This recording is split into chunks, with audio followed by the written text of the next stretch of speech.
कुर्सी बना के जो एक वीडियो कॉल की गई एक बच्चे को, डकी को दिखाया गया फॉलो करते हुए। 3 दिन तक मंसूबाबंदी की गई। अच्छा। इस बच्चे को सिखाया पढ़ाया गया, तुमने ये गाली देनी, उसको मोबाइल भी दिया है। उसने कहा ओए बदतमीज, पहले माँ की गाली दी, फिर दाएं हाथ का एक थप्पड़ रसीद किया। उसने मुंह नीचे किया, डकी भाई ने कहते हैं ओ मुंह ऊंचा कर। मैंने दूसरा मुंह ऊंचा किया तो लेफ्ट से एक थप्पड़ मारा।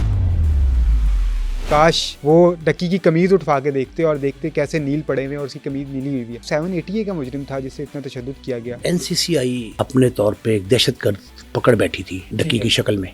अगर तो इंसाफ के तकाजे पूरे करने हैं, जैसे चोर का हाथ काटा जाता है, आप डकी भाई को इजाजत दें, वो हर अफसर को जिसने उसको थप्पड़ मारे थे, जिसने घूसे मारे, जिसने उसको मुर्गा बनाया, जिसने कुर्सी बनाई, उन सबको डकी भाई उसी तरह की सजा से गुजारे। वीडियो में उन्होंने कहा कि जब मैं जेल में पहली दफा पहुंचा तो मैंने ऊपर छत पे देखा तो पंखा इतनी दूर था कि बंदा खुदकुशी भी नहीं कर सकता। एक आम बंदे के जहन में तो नहीं आता। खुदकुशी आदमी उस वक्त करता है जब बंद गली में चला जाता है। हो सकता है कि उसने कहा इससे तो मौत अच्छी, जो मैं इस करब से गुजर रहा हूँ, इतनी मैंने मकबूलियत हासिल की, आलमगीर शोहरत का हामिल हूं मैं, और हालत मेरी क्या है, बेबसी है। कोई इधर से थप्पड़ मारता, कोई इधर से थप्पड़ मारता। रूह को बुलाया गया तो ऐसे फोन दिखा के स्क्रॉल करके दिखाया गया कि इस जज से भी ताल्लुक है, इस जज से तुम्हारी हाई कोर्ट में भी बेल नहीं होने दूंगा। जिस अफसर ने किसी जुडिशियल अफसर का नाम गलत तौर पे इस्तेमाल किया, उसके खिलाफ तौहीन अदालती कार्रवाई होनी। एक गुमनाम हीरो बिग ब्रदर, ये बिग ब्रदर से डकी की मुलाकात कैसे हुई? डकी इज वेरी लकी। ये बिग ब्रदर कहा उन्होंने। 10-11 आला अफसरान हैं जिन्होंने इस जुर्रत रिंदाना का मुजाहरा किया है और इनको काबू किया है। जो डॉक्यूमेंटेशन, जो वीडियोस जो बनाई थी उन्होंने डकी भाई के खिलाफ इस्तेमाल करने के लिए, वो आज NCCI के अफसरों के खिलाफ इस्तेमाल हो रही है। सारी चीजें इनके मुंह पे दे मारी। उनकी नजर 50-60 करोड़ पे थी। वो तो खुदा भला करे उस बिग ब्रदर का जिसने इंटरवीन करके बात ऊपर तक पहुंचा दी।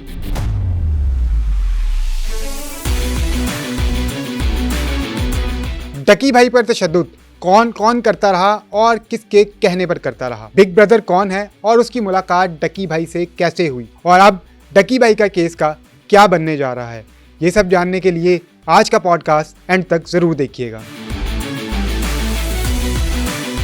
नाज़रीन, कहानियों में कुछ ऐसे मोड़ आते हैं जो ना सिर्फ कहानी को बदल देते हैं बल्कि उस जाविये को भी बदल देते हैं जिस जाविये से आप उस तस्वीर को देख रहे होते हैं। ऐसी एक कहानी है सादुर रहमान उर्फ डकी भाई की, जिसकी एक वीडियो ने तमाम मंजर ही बदल के रख दिया। वो शख्स जिसको कल तक लोग इस नज़र से देखते थे कि वो एक मुजरिम है और उसने इस माशरे के लोगों को ख़राब किया, उसके आंसुओं ने बहुत से ऐसे लोगों को भी रुला दिया जो उसके फैंस नहीं हैं या उसके चाहने वाले नहीं हैं। उसने बताया कि किस तरह से 100 दिन उसने कर्ब में गुजारे और किस तरह उसको टॉर्चर किया गया, उसको तशद्दुद का निशाना बनाया गया, और ना सिर्फ उसको बल्कि उसकी फैमिली को भी हिरासा किया गया। मगर ये कहानी एक फ़र्द की नहीं है, ये कहानी उस मकरूह सिस्टम की है जिसका शिकार सिर्फ ये सादुर रहमान नहीं, न जाने कितने और माओं के लाल होते रहे हैं। और यही सच है, जब इस सिस्टम के वो मकरूह चेहरे सामने आते हैं तो सवाल उठता है कि इंसाफ कहाँ है। मगर इतनी तारीकी में कुछ गुमनाम हीरोज़ भी होते हैं जो पर्दे के पीछे रहकर अपना नाम ना जाहिर कर कर उन लोगों को नकेल डालते हैं जिन्होंने इस सिस्टम को तबाह बर्बाद कर दिया है। जी हाँ, आज हम जिक्र करेंगे डकी भाई के केस के हवाले से और उन गुमनाम हीरोज़ के हवाले से और बिग ब्रदर के हवाले से कि किस तरह से डकी भाई को टॉर्चर किया जाता रहा, किस तरह से उस पर मजालिम ढाए जाते रहे और किस तरह से बिग ब्रदर्स ने उसको इस तमाम चुंगल से आज़ाद किया। मेरे साथ आज इस पॉडकास्ट में मौजूद हैं नईम मुस्तफ़ा साहब। सर, बहुत शुक्रिया आपके टाइम का। सर, आपने भी वीडियो देखी होगी, सब ने ये वीडियो देखी है। उसमें जो डकी भाई ने इल्ज़ामात लगाए हैं, मैं चाहूँगा कि ज़रा आप उन इल्ज़ामात को भी बताएं कि आपके पास उस हवाले से क्या तफसीलात हैं, और ज़रा गिरफ़्तारी के हवाले से पहले से हम गिरफ़्तारी से शुरू करेंगे कि गिरफ़्तारी के वक्त क्या हुआ। तकरीबन 102-3 रोज़ उन्होंने गुजारे हैं डकी भाई जी, हिरासत में, जेल में। अगर आपको अपना पिछला प्रोग्राम आपके नाजरीन को याद हो, जी, तो मैंने ये अर्ज़ किया था कि डकी भाई का केस पाकिस्तान में अपनी नौयत का मुनफरिद मुकदमा है। बिल्कुल। इससे पहले कोई मिसाल मौजूद नहीं, एग्जाम्पल नहीं, जी, कोई तमसील ऐसी नहीं कि किसी शख्स को किसी ऐप की तशहीर के जुर्म में गिरफ्तार कर लेगा। बिल्कुल। उन पे इल्ज़ाम था कि उन्होंने गैम्बलिंग ऐप को प्रमोट किया, ठीक है। और ये कहा गया, हम तासुर ये फैलाया गया जी। दानिस्ता तौर पे, बाकायदा मनसूबाबंदी के तहत, डेलिबरेटली जी, ये कहा गया कि उन्होंने नौजवान नस्ल को पाकिस्तान की एक गुमराही पे डाल दिया है। बिल्कुल। ये इल्ज़ाम था उनका। जी। जिससे उन्होंने इग्नोरेंस जाहिर की, उनका मुझे खबर ही नहीं थी। बिल्कुल मुझसे रेफर भी किया था उन्होंने, जी जी, आप ही के एक रिपोर्टर को, बिल्कुल कि जी वो पाकिस्तान के कौमी हीरोज जो हैं, नेशनल क्रिकेटर्स, जी जी, वो भी ऐप प्रमोट करते रहे। और मैंने तो भी मुझे नहीं पता कि कुमारबाजी एक्ट के तहत ये जुर्म है। जी ये खैर एक्सक्यूज नहीं है ये, बिल्कुल लेकिन उन्होंने कहा जी जी मौक़िफ़ है। लेकिन जो आपने तस्करा किया ना वीडियो का, इसमें 3 बातें ज़हन में रखिएगा। ठीक है मैंने अपने प्रोग्राम्स में पिछले जितने फोरम पे किए, उनमें ये कहा था कि डक्की भाई का केस मैं ये देख रहा हूँ, फोर्सिस कर रहा हूँ ठीक है कि इस मुकदमे की कोख से कई नए मुकदमे जन्म लेंगे, अच्छा और वही हुआ। बिल्कुल ऐसे ही है 3 मुकदमे दर्ज हो चुके, अच्छा 5 मजीद होने वाले हैं। ठीक है 8 मुकदमों तक, it could be more than that, ज़्यादा भी हो सकते हैं, 8 मुकदमात तक जाएगा सही है ये केस डक्की भाई का। अभी जी, तो जी। जमानत हुई है ना, जमानत पे रिहाई हाई कोर्ट ने दी है उनको। आप सिर्फ ये देखें कि डक्की भाई ने जो अपनी वीडियो, जी अपना पैगाम पब्लिक किया, बिल्कुल उनके चाहने वालों की तादाद मुस्तकिल बुनियादों पे लाखों में है, जी जी और कल की वीडियो करोड़ों तक में गई है। जी तकरीबन जब हम ये प्रोग्राम रिकॉर्ड कर रहे हैं तो वो 18 मिलियन है। वैसे उनकी वीडियो पे जो व्यूज़ आते हैं नॉर्मली वो 3 मिलियन के करीब आते हैं, यानी 30 लाख लोग उसको देखते हैं, और अभी तक तकरीबन 1 करोड़ 80 लाख जो लोग हैं उसको देख चुके हैं। करोड़ों में जो शख्स जा रहा है, उसने जिस अंदाज से अपना माफ्यूज ज़मीर जी अपने साथ जो बीती, वो जो रुदाद, जो उनका 100 दिन का सफ़र जिसे उन्होंने कहा, बिल्कुल वो जो गुजरा है, जिस अंदाज से उन्होंने बयान किया है ना, उससे वो हकीकत के करीब लगता है।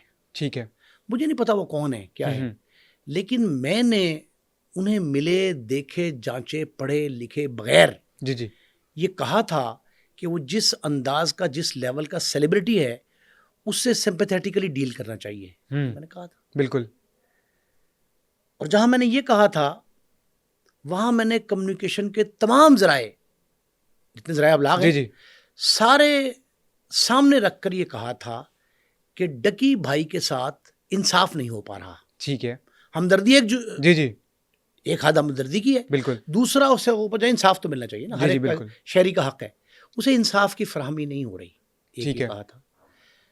दूसरा, जो उन्होंने जो कुछ बताया वो करीब अज़ हकीकत है, लेकिन मुझे दुख, बहुत बड़ी जुर्रत का मुजाहरा किया उन्होंने, इस्तकामत दिखाई है। ठीक है अभी तक वो बातें तश्तज़बाम नहीं हो सकी, इसमें से 40-50% मजीद, ठीक यानी ये 50% तक हमारे सामने आई हैं, तो हम हर मुहिब्बे वतन, दर्दमंद शहरी जो है, उसका दिल खून के आंसू रोता है। बिल्कुल ऐसी है अभी 40-50% मजीद आने को हैं। अच्छा कुछ उनके दोस्त अहबाब ने, अकरबा ने, कुछ कानूनदानों ने ठीक है कुछ हिस्से कटवा दिए।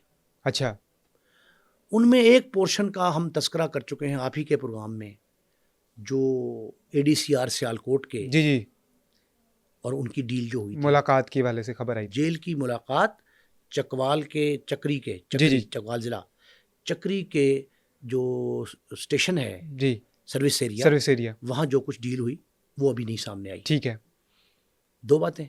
तीसरी अहम बात, जिस इदारे ने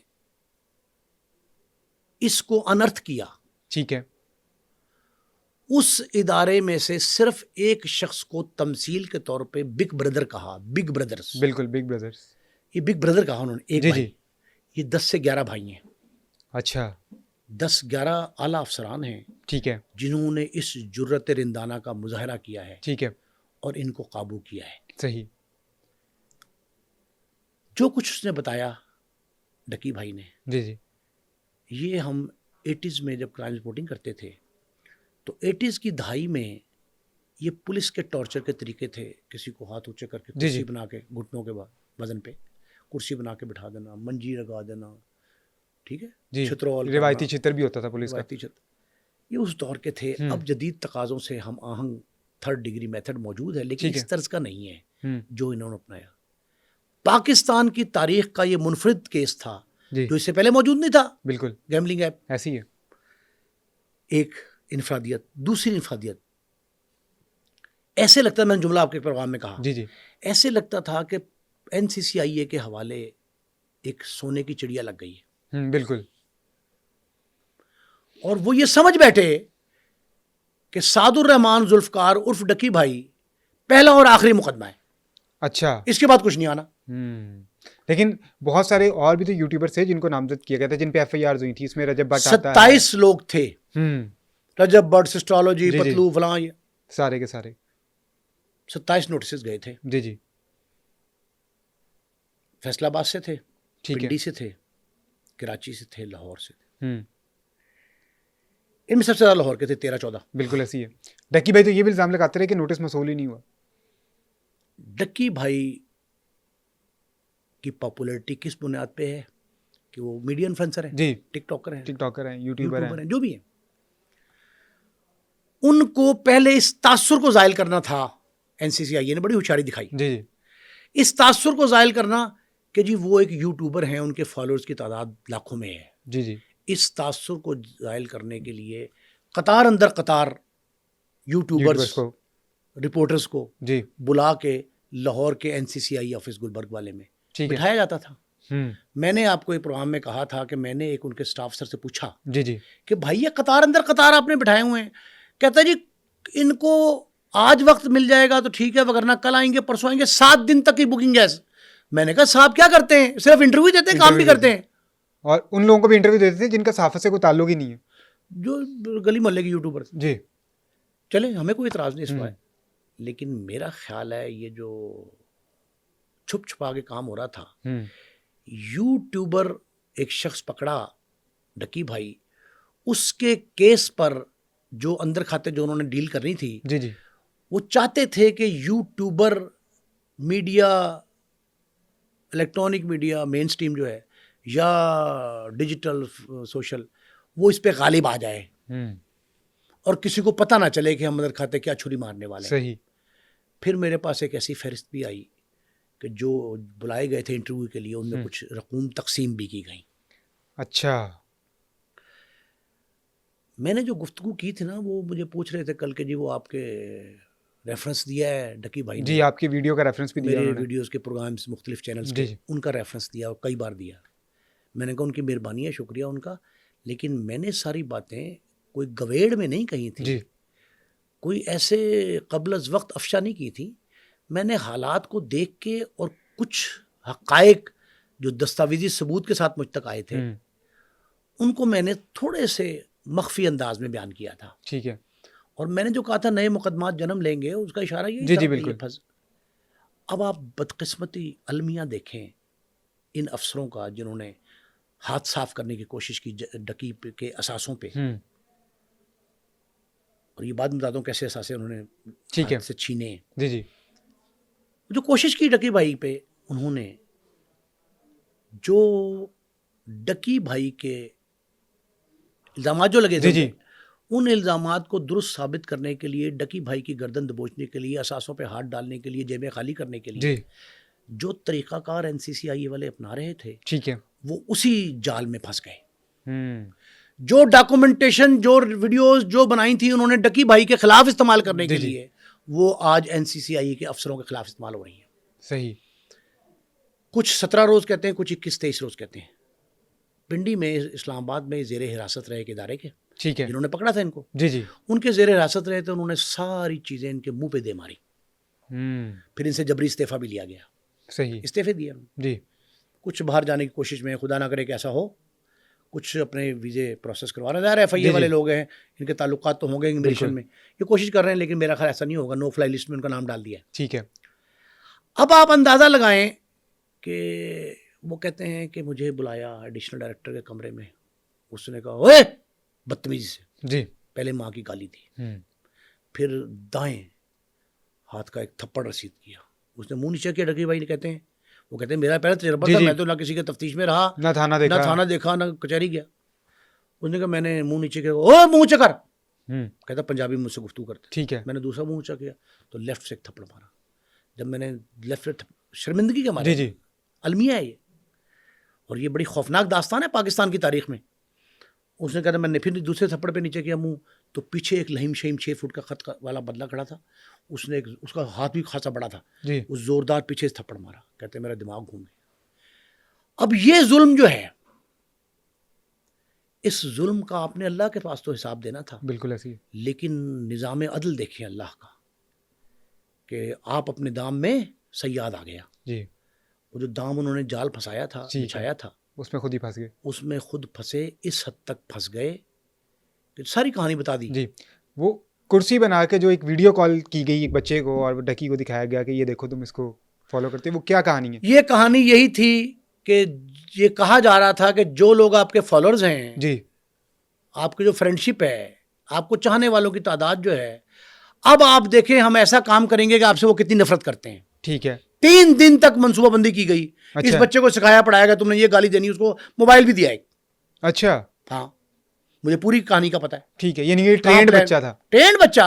हम्म अच्छा, अब वैसे तो बच्चे पे भी गिरफ्त मजबूत होनी चाहिए, लेकिन चलें कोई बात ठीक है। नहीं, वो छोटा बच्चा, उसको इन्होंने प्रेशर में आ गया इस्तेमाल या किया, लालच में जो भी इस है, पे कुछ पैसा भी खर्च हुआ। वो उस वीडियो कॉल पे वो किस तरह? मोबाइल एक नया लिया गया, ठीक है। एक बड़े अफसर का है बच्चा,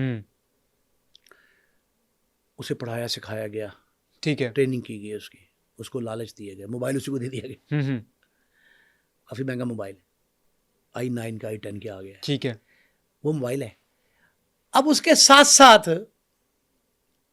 उस बच्चे को 3 दिन ना स्कूल जाने दिया ना कहीं और जाने दिया। अच्छा उसको ये रिहर्सल ही कराई जाती रही ठीक है। कि, और उसके सिर पे निगरानी भी की गई, कहीं आगे पीछे सज्जे खब्बे ना हो जाए, कुछ और ना कह दे। हाँ ये बज़ौर ताकत उसे जो ट्रेन किया गया वो उससे कहलवा दिया गया। डकी भाई के लिए ये शर्मसार होने के लिए, रुस्वा होने के लिए काफ़ी था ये। जी इस हद तक रहते तो और बात है। बीवी, माँ, जी भाई, बाप, बाप। दादा के अकाउंट्स, उन सारे असासों को मुंजमद किया गया। बिल्कुल। मैं तो, मेरा ख्याल है कि ये मुतालबा करना हमें चाहिए कि एक तो उसके असासे सारे वापस किए जाएं, ठीक है। दूसरा एनसीसीआई से वो इख्तियारात वापस ले लिए जाएं जी जी जो इन्होंने डिमांड किए थे सही कि हमारे इख्तियारात बढ़ाए जाएं, जी जी बाहर भी रसाई दें हमें अकाउंट्स तक पहुंचने की, असासे भी हम डिक्लेयर कर लें, मुंजमद भी कर दें, फ्रीज करके अपने पास रख लें, ये सारे वापस लेने चाहिए। और एक और मुतालबा कर दूं जी बिल्कुल आपकी वसातत से, सर। डकी भाई के केस को टेस्ट केस बनाया जाए। ठीक है। ज्वाइंट इन्वेस्टिगेशन टीम जी जी headed by any judicial officer, सही, अपराइट कोई हो, पुलिस वाले, रिटायर्ड सर्विस जो भी है, बड़े तफ्तीशी, उनको डाला जाए, वकला के नुमाइंदे को डाला जाए, सोशल एक्टिविस्ट डाले जाए, कि भाई का एक नुमाइंदा भी ले लें। ठीक है। कोई हर्ज नहीं, इसको जितना मर्जी एक्सपेंड करें, कानून में गुंजाइश है। इस केस को इतना बड़ा टेस्ट केस मॉडल बनाया जाए कि कोई आने वाला डकी भाई ना फंसे किसी, मैं और आप भी जा सकते हैं इसमें। आप छोटी सी एक बात समझें, अभी तक सिर्फ एनसीसीआई काबू आई है। अच्छा 5 इसमें प्राइवेट लोग हैं, अच्छा मीडिएशन करते रहे, ठीक है। पैगाम रसानी करते रहे, तुम 50 करोड़ कर लो, तुम 10 करोड़ दो, 2 करोड़ दो, असासे दो, वो लोग काबू किए जाए। कानूनदान हमारे भाई जो हैं, ठीक है, वो over and above the law किस हैसियत में ये पंचायत करते रहे। ठीक है, इसलिए उनका पैगाम रसानी, उनको भी काबू किया जाए। हाँ, उनको ये क्लैरिफिकेशन भी देनी पड़ी कि उनकी तरफ से वकील कौन है। जुनैद सलीम जी बड़े अच्छे माशाल्लाह, बिल्कुल सीनियर जर्नलिस्ट हैं, बहुत पुराने, जद्दी पुश्ती, क्रेडिबल, उन पे इल्जाम तराशी की गई। जी उन्होंने जो बातें कही थी आज सच साबित हुई ना। बिल्कुल ऐसी है। जुनैद सलीम के जैसे कई ये लोग ऐसे हैं जो आई विटनेस अकाउंट बनते हैं, उनको बतौर गवाह बुलाया जाए, ठीक है, और इतना खौफनाक शिकंजा कसा जाए एनसीसीआई वालों पे कि उनमें से एक भी बच ना पाए। ठीक है, एक ये मुतालबा, एक और मुतालबा सुन ले। डकी भाई का केस अभी जेर तकमील है, जी जी जिरा होनी है, ट्रायल में जाना है। ट्रायल के लिए मिसल तैयार होनी है, जी जुडिशियल मिसल तैयार होनी है, पुलिस की फाइल, एनसीसीआई की फाइल जो है, वो नए अफसर आ गए हैं वहाँ, पीएसपी अफसरान, ठीक है, उन्होंने अपनी टीम बनानी है, बन रही है टीम, मेरा ख्याल, मेरी इतला ये टीम बन रही। जब वो टीम बन जाए तो मेरा ख्याल है ये ए से नए सिरे से शुरू की जाए तफ्तीश सारी। बिल्कुल। डकी भाई ये कहते हैं कि मैंने 23 मिनट में जी उनको अपने मोबाइल के 3 मोबाइल थे, ठीक है। लैपटॉप के पासवर्ड, हम्म कोड, तमाम जी के तमाम फाइनेंस अकाउंट्स के, फाइनेंशियल अकाउंट्स जो थे जी जी उसके, और जो वो आपको पता है वो जो गेम, वो जो कहते ही हैं कि ये अकाउंट्स जहाँ क्रिप्टो के तहत जी जी जी बाइनांस अकाउंट जो उनके थे। उसकी डिटेल दे दी थी 23 मिनट। वो बाकी 23 दिन के रिमांड में क्या किया सिवाय निगोशिएशन के, लेन देन की? वो तो कहते हैं, रकी भाई कहते हैं, एक दफ़ा तो मेरे साथ ये हुआ कि मैंने खुद जज को कह दिया कि यार आप दे दें मेरा रिमांड इनको, क्योंकि मैं सब कुछ तो बता चुका था। तंग आमद बजंग आमद। हम्म अब मैं वो तो हालत मजबूरी में कहा ठीक है। ना, डकी भाई को जो कुछ झेलना पड़ा है, अगर तो इंसाफ के तकाजे पूरे करने हैं, जैसे चोर का हाथ काटा जाता है ना, जी जी आप डकी भाई को इजाजत दें, वो हर अफसर को जिसने उसको थप्पड़ मारे थे, ठीक है। जिसने घूसे मारे, जिसने उसको मुर्गा बनाया, जिसने कुर्सी बनाई, उन सबको डकी भाई उसी तरह की सजा से गुजारे, या तो फिर ये करें ना जी जी और अगर डकी भाई माफ भी करें तो कानून अपना रास्ता अपनाए, और इस तरह का रास्ता अपनाए कि किसी शख्स को, अभी तक तो निगरानी चूंकि उन्हीं की है, अच्छा, जिन्होंने पकड़ा था। जी जी। अब एक और बात मैं आपको कहूं, एफआईए से केस फौरन वापस ले लेना चाहिए, बिल्कुल ऐसे एफआईए तफ्तीश ना करे। ओ भाई, जिस इदारे ने जुर्म किया जी वही तफ्तीश करेगा, बिल्कुल, और वही कातिल, वही शाहिद, वही मुंसिफ ठहरे। मुंसिफ कैसे ठहर सकता है वो? तो ये आप हाथ रोकने के लिए रूह का, रियायत का, सहूलत का, रियायत इस तरह की नहीं देते, वो फिर रियायत तो कहीं बाहर ही भगा देंगे। सही। तो उससे बेहतर है कि हम पहले ही कोई तदारुक कर लें इसका, और डकी भाई के दिल से जो बद्दुआ निकली है वो असर तो रखती है, बिल्कुल दुआ असर रखती है, तो बद्दुआ भी इतनी असर रखती है जो मजलूम की होती है। मजलूम की हाथ जो है ना वो आसमान से टकराती है जाके, और निज़ाम अदल जो खुदा का है वो जंजीर अदल हिलती है। तो ये उसके लिए डकी भाई को अगर तो ऐट पार करना है, उनकी जो इज्जत रोली है, इन्होंने पामाली की है उस इज्जत की, जो एहानत की है इनके साथ, अगर तो उस तरह का बदला लेना चाहें डकी भाई तो उसको इजाज़त दी जाए, और अगर बदला लेने की सकत ना हो, इस्तकामत ना हो, तो फिर सबसे बड़ा काम जो है ना, अच्छा सिर्फ डकी भाई का नहीं, ठीक है, उसके पूरे अहले खाना का, जी जी, उसके पूरे चाहने वालों का, जितने अकीदतमंद हैं, उन सबको जिस सूली पे आपने लटकाए रखा, फॉर व्हाट? बिल्कुल। ओ भाई, ये तो कॉग्निजेबल ऑफेंस है, तो ठीक है, हो गया।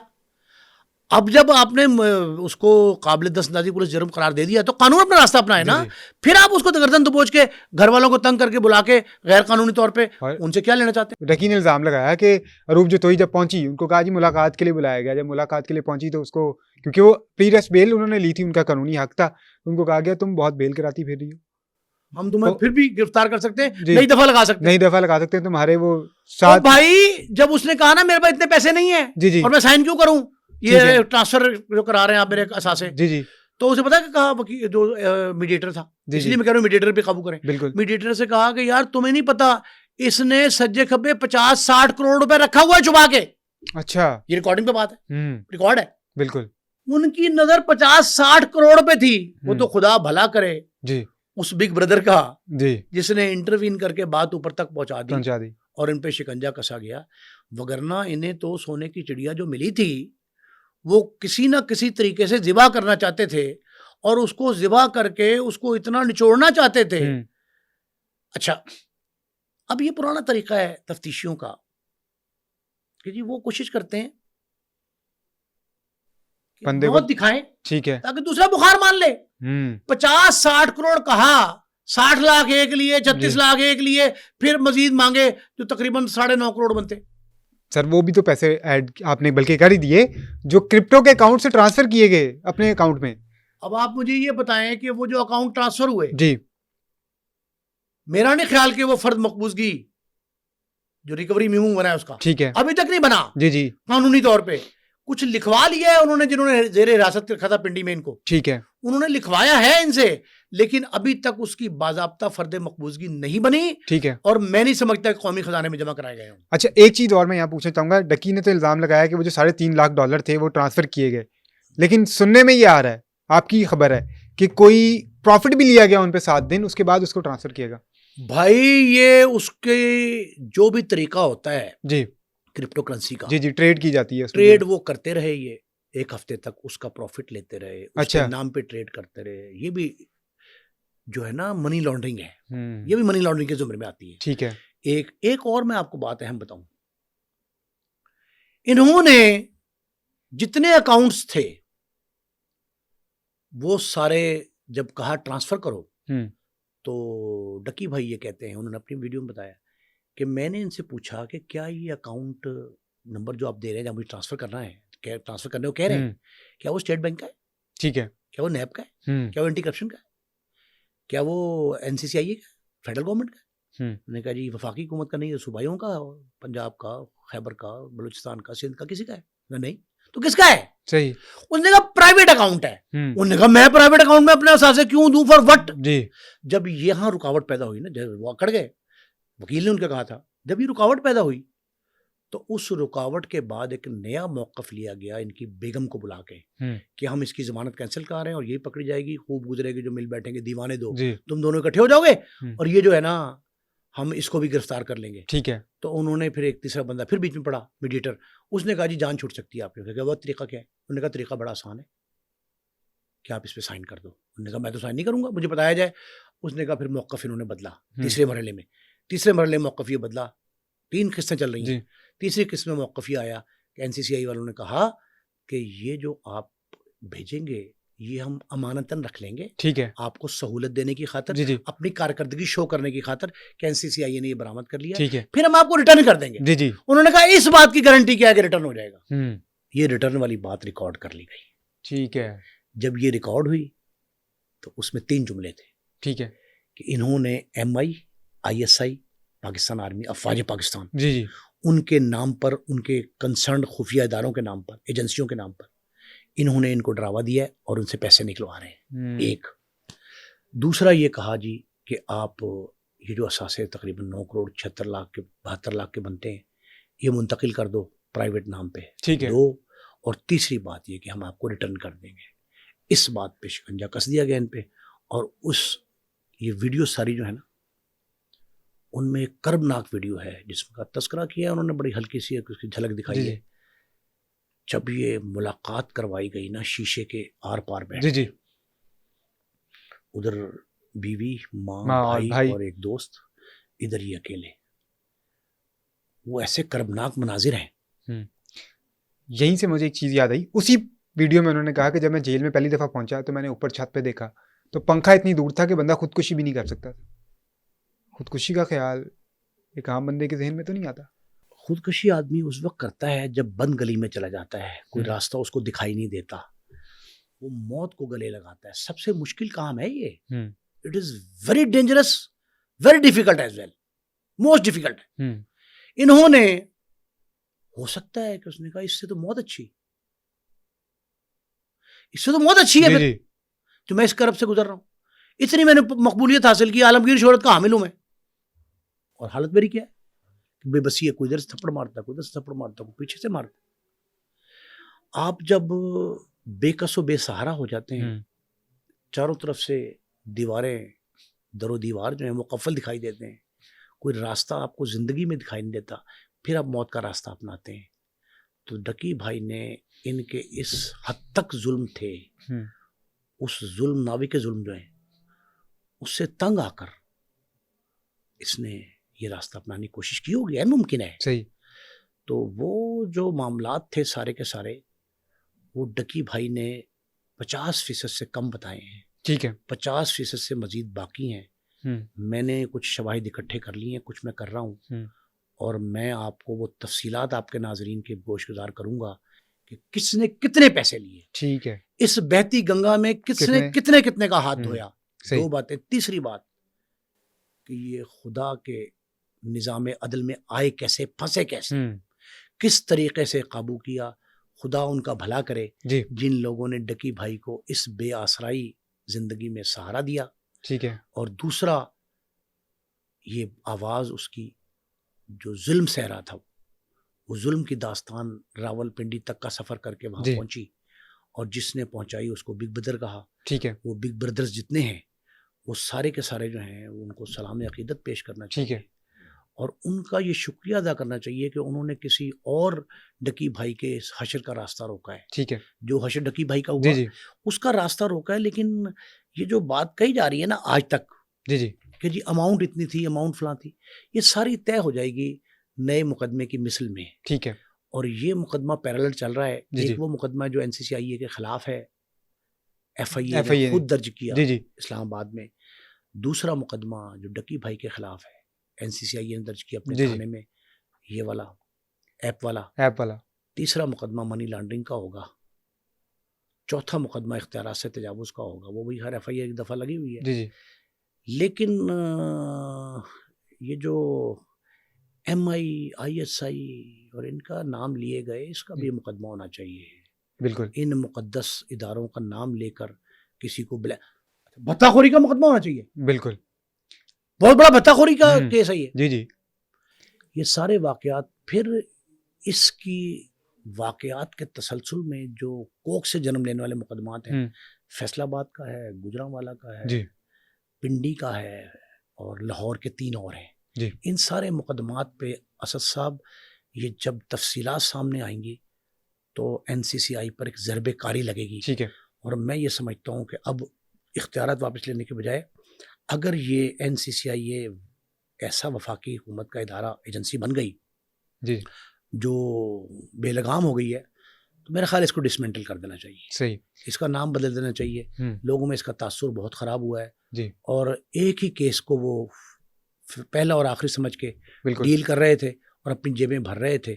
और बहती गंगा में जिसने हाथ धोया है, अच्छा ये सारा केस पब्लिक होना चाहिए क्योंकि वो पब्लिक फिगर है। जी जी पब्लिक फिगर है। वो पब्लिक फिगर है, उसने रो धो के कौम से माफी मांग ली, ठीक है। और उस पे भी जो इल्जाम लगाए गए थे सर, उसको भी तो पब्लिक किया गया ना। किया गया ना, फिर उसकी हकीकत बताई जाए। जितने क्या वो दुरुस्त थे, क्या वो इल्जाम, देखें उन इल्जामात की तह तक जाने के लिए तफ्तीश तहकीक करनी है ना, उस इल्जामात की तह तक जाके वो भी पब्लिक करें। बिल्कुल। और जो उसके साथ उसके तसलसल में जुल्म हुआ उसको पब्लिक किया जाए। अच्छा सर, मैं इस सवाल पे आना चाहूँगा कि बिग ब्रदर से मुलाकात कैसे हुई डकी भाई की और किस तरह उन्होंने अपना किरदार किया, लेकिन उससे पहले मैं कुछ पॉइंट्स हैं जिसको डिस्कस करना चाहूँगा, जिसमें सबसे पहले जुनैद सलीम साहब जिन्होंने ये खबर दी थी कि डकी भाई ने अपने एक जानने वाले को जब मिला तो उसने ये कहा कि भाई मुझे इनसे कहो कि मुझे मारें कम।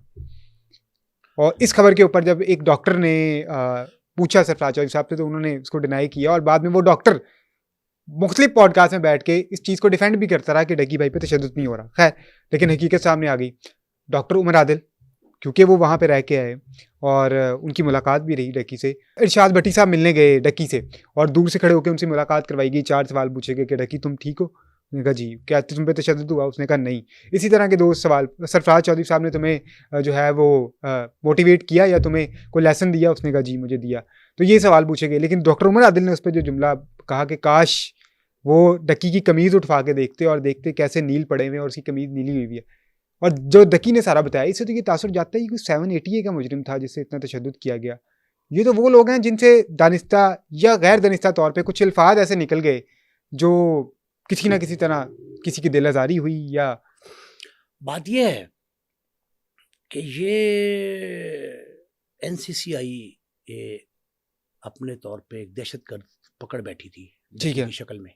मुझे तो ऐसे लगता है बिल्कुल कि उन्होंने इसे दहशतगर्दी का मुर्तकिब पाया जी और फैसला भी दे दिया कि वाकई दहशतगर्द है और उसके साथ सलूक रवा रखा। बिल्कुल। लेकिन बहुत से लोगों को अंडर द टेबल ब्राइब किया गया और उनको डकी के हवाले से सब अच्छा की रिपोर्ट देने को कहा गया। तीसरा अहम पहलू, जो हिरासत में शख्स होता है ना और वो कमजोर हो, डकी जैसा साबित कदम ना हो। डकी भी साबित कदम है, उसके अहले खाना ने बहुत बड़ा जुल्म उनकी सर अरूब जतोई ने बहुत साबित कदम बड़े खानदान की बेटी है। अब आप सुन लें, बात सुन। जो शख्स जेर हिरासत होता है ना, उससे आप इकरार जुर्म करा लें जी कि भुट्टो को फांसी उसने दी, जियाउल हक का तैयारा उसने क्रैश किया, ठीक है, बेनज़ीर पे हमला उसने किया, लियाकत अली खान को पहले वज़ीर आज़म से लेके अब तक की जितनी शहादतों की सब जिम्मेदारी कबूल कर लेगा वो, ठीक है। इसी तरह जो शख्स जिसको इदारा हिरासत में लेने वाला इदारा जो है वो खुद लेके जाता है किसी मिलवाने के लिए, जी जी, वो भी मर्जी की जबान इस्तेमाल करता है, उनकी मर्जी। सही। मुझे इंडिपेंडेंट राय रखने वालों को कभी नहीं मिलवाएंगे किसी मुलजिम से ज़ेर हिरासत से। ठीक है। मैं अपने तई मिलता रहा क्राइम रिपोर्टिंग के दौर में, जी जी। अपनी कोशिश से, ताल्लुक से, ठीक है। ज़राए से, वसातत से, हम्म। अपने तौर पे अपनी कोशिश से मिला, जी जी। लेकिन पुलिस की तरफ से जाके नहीं मिला, उनके कहने पे नहीं मिला। ठीक है। वगरना तो मैंने उनकी ज़बान बोलनी थी। बिल्कुल ऐसे ही है। जो इंडिपेंडेंट शख्स जाएगा वो इंडिपेंडेंट राय ले सकता है। जी जी। तो इसीलिए हम जैसे किसी मर्द कलंदर को नहीं बुलाया गया।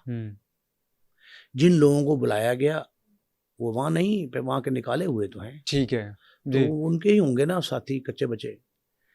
लेकिन एक बात जहन में रखें कि ये बात मैंने बहुत इब्तदा में कह दी थी अगस्त में ही, जब डक्की पकड़े गए जी। तो मैंने कहा था कि ये डक्की जब बाहर आएंगे तो पता लगेगा कि डक्की पे क्या गुजरी। मुझे इस बात का अंदाजा था, ये स्मेल आ रही थी कि ये होने जा रहा है और ये सोने की चिड़िया को ज़िबा करना चाहते हैं। ये सोने की अंडा देने वाली मुर्गी नहीं थी, ये चिड़िया हाथ आ गई। इस चिड़िया से उन्होंने जो निकलवाना था वो निकलवा लिया, जो उगलवाना था वो उगलवा लिया, अपनी मर्जी के बयानात ले लिए।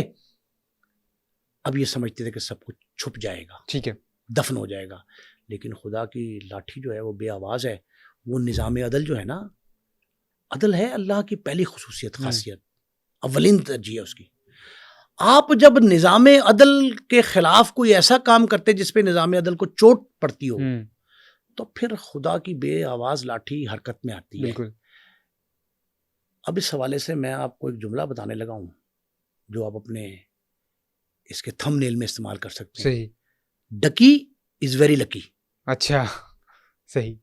हाँ, बहुत लकी है। बिल्कुल, एक तरह से हम कह सकते हैं गुड लक काम आई है कि वो इस शिकंजे से निकल आया बिग ब्रदर के थ्रू, बिग ब्रदर्स के थ्रू। और जिस इदारे ने ये काम किया वो मुबारकबाद का मुस्तहिक है। बिल्कुल। लेकिन उसको चाहिए थोड़ा सा और काम कर जाए। ठीक है।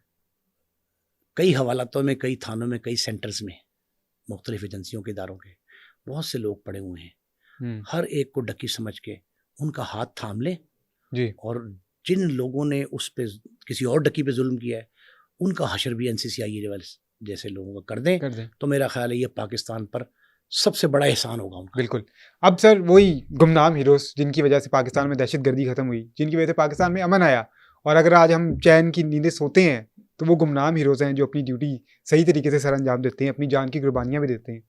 उसी में से एक गुमनाम हीरो बिग ब्रदर। ये बिग ब्रदर से डकी की मुलाकात कैसे हुई? ये किसी को मिलने आया था। ठीक है। किसी और शख्स जी जी जी। डकी का जब खुदा ने असबाब पैदा करने होते हैं ना, बिल्कुल, तो इस तरह की बात जो है वो सबब बन जाती है। जी जी। उसकी मुलाकात हो गई। उसने कहा क्या हुआ, तुम तो बड़े पॉपुलर हो भाई, तुम कहाँ यहाँ? उसने कहा मैं तो ज़ेरे था। क्यों? उसने कहा ऐसा बोले सर मुझे मारेंगे, हवालात मिला। वो खैर उसने कहा क्या हुआ, उसने बात बताई। उसने कहा इज इट ट्रू? उसने कहा हाँ जी, कभी मुझे MI का कहते, कभी ISI कहते, कभी कहते फौज ने पकड़ लिया, उनको रिपोर्ट देनी हमने। सही। और इस तरह मुझसे पैसे मांगते। उसने कहा पैसे कितने? तो जैसे मैं कहूँ कर लो, फ़ोन कर लो। उसने कहा फ़ोन तो मैं कर ही नहीं सकता, मेरे पास है ही नहीं। उसने कहा मैं तुम्हें टेलीफोन भी कराऊंगा। उस शख्स ने सारी फैसिलिटीज़ दी। ठीक है। और फैसिलिटीज़ दे के 3 मुलाकातें हुई। चौथी मुलाकात पे वो आ गए। हाँ। जहाँ इस्लामाबाद पिंडी तक पहुँची थी बात, वो आ गए। वो आके उन्होंने ताना बाना बुन दिया और शिकंजा कसा इस तरह, ठीक है, कि निकलने ना पाए कोई। पहले कहा तबादला हो गया, को कहता 2 माह की रुखसत पे जी जाना। उन्होंने खुद मैसेज किया था ग्रुप, आपके पास भी, आप भी ऐड है उस ग्रुप में, मैं भी ऐड हूँ। उन्होंने मैसेज किया था कि मेरा तबादला या मुझे नहीं निकाला गया, मैं तो अपनी मर्जी से सेव करने के लिए था। फिर इस्लामाबाद वालों की बारी आई। ओ भाई अगवा के मुकदमे दर्ज हो गए 2 के। हाँ जी, उस्मान और सारिम के। वो अदालत पहुंच गए थे उनकी पहले खाना। उन्होंने कहा जी हमारे बंदों को अगवा कर लिया। अगवा के मुकदमे बाद में उन्होंने जज ने फारिग किए। भागो भाई यहाँ से। जिनके पास थे उन्होंने कहा जहाँ हमारे पास है हम बताते हैं क्या किया है इन्होंने। वो सारी बातें हैं। ठीक है। लेकिन आप ये देखें कि उस शख्स की जब मुलाकात हुई तो खुदा उसका भला करे। ठीक है। उसने अदर ब्रदर्स जो है, बिग ब्रदर्स ने अदर ब्रदर्स को काबू किया। उनको बताया कि जनाब ये मामला है, ये हो रहा है आपके साथ, नाम लेके आपके। सही। तो जब ये तस्दीक हो गई तो एक वीडियो आई साथ। जी। वीडियो सामने, सबसे पहले वीडियो ही मेरे तक आई थी, मैंने आपको बताया था। वो वीडियो आई, वीडियो में सारा बताया गया कि बार्गेन हो रही, इतने दे दें, इतने ले लें, ये साइन कर दें, वो ट्रांसफ़र करने हैं, उनका फलां ब्रांच में चले जाएं। एक बंदा भेजा गया UAE की एक ब्रांच में। ठीक है। अच्छा। उससे एफिडेविट दिलवाया गया, वीडियो कॉल कराई गई, बहुत कुछ था। वो सारी डॉक्यूमेंटेशन 21 रोज़, कोई 23 रोज़ कहता है। 23 रोज़ में वो सारी डॉक्यूमेंटेशन इकट्ठी हुई, ठीक है, कोलैबोरेट किया गया, वाक़ई शहादतों से उसको कोलैबोरेट करके जब मामलात की तस्दीक हो गई, फिर इन पे हाथ डाला गया, एक एक दो दो करके, और हाथ ऐसा डाला गया कि ये लोग निकल ना सकें। बाज़ को धोखे से बुलाया गया सही, कि आपको गिफ्ट देना है, सही है, आपसे मुलाकात करनी जी, है, जी। आपकी प्रमोशन करनी है, आपका तबादला हो रहा है, कोई सही, मुख्तलिफ तरीके से। जी, जी, इनको बुला बुला के इनके हेडक्वार्टर में वहाँ से उठाया गया, इनके घरों में। लेकिन एक बात का दुख है कि वो सारी बातें पब्लिक होनी चाहिए। जी, बिल्कुल, मुझ तक पहुंची, मैं दानिस्ता खामोश हूँ। ठीक है, पहले खामोश था कि जी। डक्की का केस खराब ना हो, मजीद जो है ना सख्ती ना हो जाए, जी, जी, और अब मैं खामोश इसलिए हूँ कि अभी ये प्री मिच्योर हैं सारी जी, जी। बातें, ये पंजाबी में कहते हैं बनने लग जाएं। सही, जब ये बनने लग जाएंगे तो नाजरीन को हम वो होशरुबा इंकशाफात बताएंगे जो डक्की के इस वीडियो से 50-60% ज़्यादा हैं। सही, तो फिर अंदाज़ा होगा कि जुल्म की ये दास्तान कितनी तवील होती गई। और जब NCCI वालों के लिए अंधेरी रात आई, उसके बाद से आज तक के मराहिल हैं वो क्या हैं। जब डक्की भाई को अदालत सही। आलिया लाहौर ने 5-5 लाख के मुचलकों पर रिहा कर दिया, जी, तो उस वक्त तक के मराहिल किन स्टेजेस से गुजर के यहाँ तक पहुँचे, उससे भी हम आगाह करेंगे इंशाल्लाह। सही। सर आखिरी सवाल मेरा ये है कि चलें ये तो एक केस हो गया कि डक्की भाई के ऊपर जिस तरह भी उनको पुलिस पकड़ के पैसे लिए गए सारा कुछ, लेकिन एक और कहानी भी तो है। जो ऐप की प्रमोशन तो हुई है ना, और वो पर्चे भी दर्ज हुए हैं, एस्ट्रोलॉजी पे भी है, रजब भट्ट पे भी है, अनस पे भी है, पतलू पे भी है, बहुत सारे और लोगों पे भी वो मुकदमे हैं, डक्की पे भी है। अब उन मुकदमात का क्या बनेगा? उनको तो एक उन रिलीफ नहीं मिल गया। मुकदमात पे थोड़ी सी एक जो है ना गर्द छा गई है सिर्फ। ठीक है, जब नई टीमें आएंगी तो प्रोसीड होने चाहिए, कानून के मुताबिक कार्रवाई सही होनी है। चाहिए उनको, लेकिन बड़े पेटी केस हैं, हम्म, पेटी केस हैं अभी सही। तक कानून की नज़र में उनकी वो भारी भरकम सजा नहीं है, ठीक है, तो उसको हैवी चार्ज के साथ ट्रायल नहीं होना उसका, बड़े माइनर चार्ज हैं, वो माइनर चार्जेस के साथ वो चालान होंगे और जो सजा मिलनी चाहिए वो मिलनी चाहिए। किसी ने अगर गैर कानूनी काम किया है तो कानून हरकत में है, उसको काबिल ताज़ीर बनाए और उसकी दस्तावेज सबूत के साथ जो है चालान किया जाए, ट्रायल होना चाहिए। ठीक है, लेकिन ये तो मुझे पता नहीं है कि क्या मामला है, किस स्टेज पे है, लेकिन पब्लिक ये चाहती है कि उनका एक सेलिब्रिटी जो है उसके खिलाफ अगर कोई कार्रवाई है तो पब्लिक फोरम पे आनी चाहिए, पब्लिक को बताया जाए, कानून दानों को इजाजत होनी चाहिए कि बाहर आके मीडिया टॉक करें, और कुछ ना करें अदालत, जी, जी, मीडिया टॉक तो कराए। बिल्कुल, एक और अगर डक्की के केस में किसी जुडिशियल अफसर ने 2 रोज का पहले, फिर 4, फिर 5, फिर 5, फिर 5, अगर 23 रोज तक का रिमांड दिया तो किस कानून ज़ाब्ते के तहत दिया? क्या माइनर पेनल्टी वाले केस में इतना लंबा रिमांड जिसमें कोई रिकवरी हो ही नहीं रही, 2 दिन में क्या रिकवर किया पूछा चाहिए था उसे। जी, 4 दिन बाद क्या हुआ, 4 दिन के बाद 6 दिन का रिमांड हो गया, 6 दिन में क्या हुआ, फिर 4 का हुआ, 10 दिन का हो गया, फिर 5 का हुआ, 15 का हो गया, फिर 4 का, फिर 3 का। तो भाई ये 23 रोज तक क्या हुआ? एक इल्जाम डक्की भाई ने और भी तो लगाया कि जब अरूप को बुलाया गया तो ऐसे फोन दिखा के स्क्रॉल करके दिखाया गया कि इस जज से भी ताल्लुक है, इस जज से तुम्हारी हाई कोर्ट में भी बेल नहीं होने दूंगा। जिस अफसर ने किसी जुडिशियल अफसर का नाम जी, गलत तौर पे इस्तेमाल किया उसके खिलाफ तौहीन अदालती कार्रवाई होनी चाहिए। सही, सही, जुडिशियल लॉज मौजूद हैं, जी, बिल्कुल, अदालती है, जो अदालती हिफाजती इक़दाम होते हैं उनके तहत उनके खिलाफ कार्रवाई करें, ठीक है, उन दफात के तहत उनको ट्रायल करें, वो भी होना चाहिए।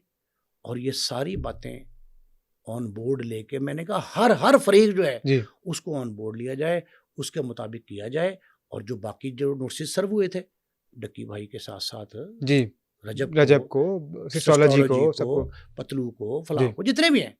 अच्छा, मेरी एक और रिक्वेस्ट भी है, जी, जी, एक दफा जो है ना गलती हो गई इनसे, अगर ये बेखबरी में थे, पता नहीं था जी, कि जी, ऐप प्रमोट करना, कौमी खिलाड़ियों और इन समेत यूट्यूबर समेत सबको माफ कर दिया जाए। ठीक है, जो बाहर गए उनको दावत दीजिए वापस आने की। ठीक है, वो पाकिस्तान में रह के इजहार राय की जी, जी, आज़ादी जो है उसका इस्तेमाल करें, कानून की अमलदारी, पासदारी, उसके तहत अपनी कार्रवाइयाँ जारी रखें। ठीक है, तो मेरा ख्याल है मुल्क में एक अच्छी फिजा कायम करने की एक रीत पड़नी चाहिए, सही, और वो रीत अगर पड़ जाएगी तो मेरा ख्याल है पाकिस्तान का नाम जो है वो फख्र से बुलंद खुद ब खुद होना चाहिए, बिल्कुल, और कानून की जहाँ अमलदारी हो जाए और ये कहा जाए कि जनाब डक्की के साथ जाती जो करने वाले जिम्मेदारान थे उनके खिलाफ हमने कार्रवाई की है, कानून के खिलाफ हरकत में आया है, पाकिस्तानी इदारों ने की है, वो कोई भी इदारा है, पाकिस्तानी इदारों ने की है, वो मुबारकबाद के मुस्तहिक है, और उनको शाबाश मिलनी चाहिए, और बाकी लोग जो हैं जो इस तरह का हरकतें कर रहे हैं उन पे भी शिकंजा कस दें वो, ठीक है और नेकनामी हो जाएगी, इसमें कोई बिल्कुल। बड़ी बात नहीं।